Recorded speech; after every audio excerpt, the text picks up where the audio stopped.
Hi friends, today's tutorial is on complex numbers. The subject of complex numbers arose when the mathematicians were examining functions like this x squared plus 1. This is a simple polynomial function and the mathematicians wanted to find out where our function equals 0. We could graph out our function to find the solution,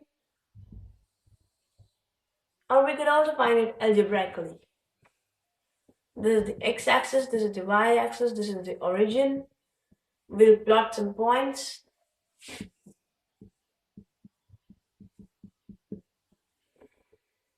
If x equals 0, then f of x equals 0 plus 1, it's 1. If x equals 1, then 1 plus 1 is 2. If x equals negative 1, then also 1 plus 1 is 2. If x equals 2, then it's 4 plus 1, 5. Negative 2, then also 5. Now we have enough points to graph our function.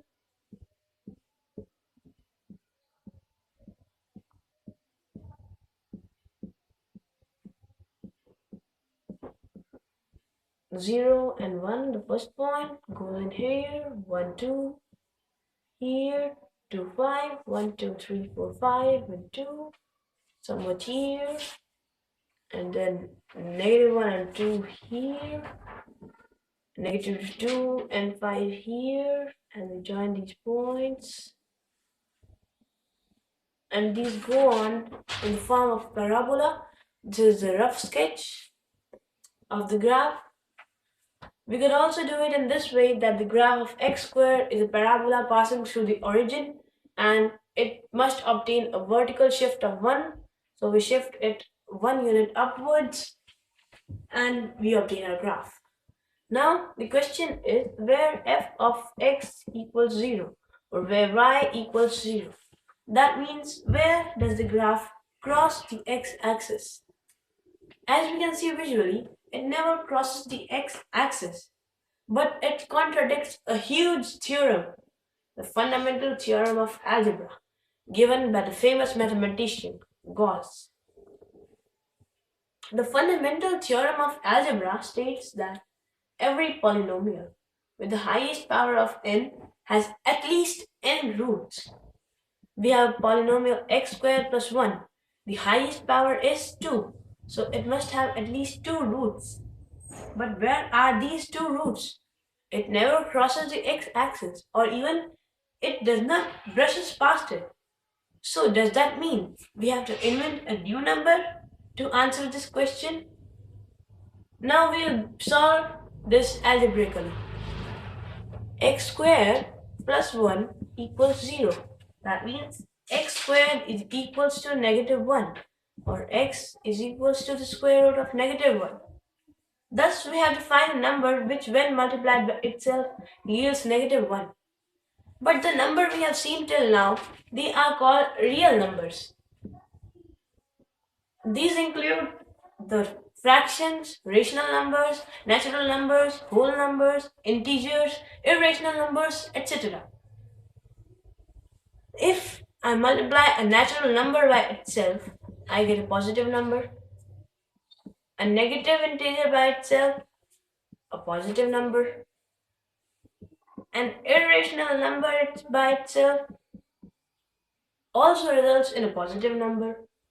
And even a rational number such as 7 by 8, when multiplied by itself, yields a number which is positive, that is 49 by 64. So all of our number yield positive results, but we want a negative one as the result of multiplying one number by itself. So we have to introduce a new kind of number that is now known as the imaginary number. Numbers have been evolving ever since they arrived. Early humans only had the natural numbers with them. And it worked out well, as they only had to answer simple questions like how many apples do I have? Or how many cows do you have? At that time, the number line was only like this: 1, 2, 3, 4, and it stretched up to infinity. Later, Egyptians invented the fractions. As all the answers could not be given in complete whole numbers or the natural numbers as it excludes zero, so they used fractional numbers. If they wanted to say 1 month and 15 days, they instead said 1.5 months. This filled the gap between our number line. Now, our number system without this zero will look ridiculous. For example, if a war is going on and we receive a message from the enemy base, we will attack with these many number of soldiers. Now we put on our place value system: ones, tens, hundreds, thousand, 10,000, and we write 1 and 2 as we like. We write 1 and 2 here, this means 12. We write 1 and 2 here, that means 102. This means 1002. And this means 10,020. What a great range of numbers we can arrive at from these two numbers if there was no zero. This could also mean there's only one soldier with two other accompanying him. So what's the meaning of this without a zero? There should be a zero between, or two zeros or three zeros to specify the meaning, and it would look something like this. Next to come were the negative numbers. Now we have a zero in our number line too. People wanted to answer sophisticated questions like what number should be added to 4 to get a 2, a positive 2. We can do a bit of algebra and subtract 4 from both sides. This results in x is equals to 2 minus 4. Now, there were no negative numbers then, so they could not answer this question. They used the number line first. They started from 2 and they jumped 4 places to the left. 1, 2, 3, oops! They have fallen over the cliff, which is after 0. So there must be some numbers to the left hand side of 0 on the number line to answer this question. That was how the negative numbers were discovered. Now all the numbers to the left of 0 are negative and those to the right of 0 are positive.